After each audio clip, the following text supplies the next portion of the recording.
This is complicated, and it requires a gestation period with a lot of groups and interested parties that need to digest the consequences of change, because one thing is not working, and that's the status quo. We all will pay the price of the status quo, and it is jaw-dropping, those costs. And so I'm trying to address that, I think, in a different approach, in a different strategy, in a different way. You don't just have to bring lawmakers along, you have to bring voters along, because the idea of a quote-unquote PG&E bailout, and I recognize that you can affix the term bailout to anything you don't like and make it a talking point, but voters don't want that, and they can turn sour on you awfully quickly, and yet you're certainly saying we at the very least, need to consider this deeply unpopular step. Yeah, no, I'm not bailing out PG&E. I've never argued for that. In fact, a report calls break the glass scenario municipalization. I don't know how that could be construed as a bailout, but no, I get that, and the purpose of this document was to make public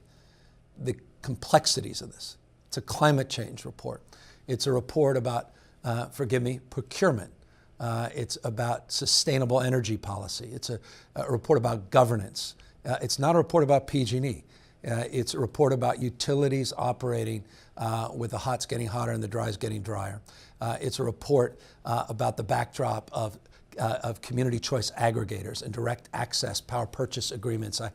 Forgive the vernacular, it's a complicated, nuanced, a deep dive into the nature of electricity in the modern era. And it's a report that is long overdue, despite the fact that it was precipitated situationally by a PG&E bankruptcy, but it by no means limited to the question or issue of PG&E. It's a much deeper and broader question. Has PG&E lost basically a monopoly in large parts of the state?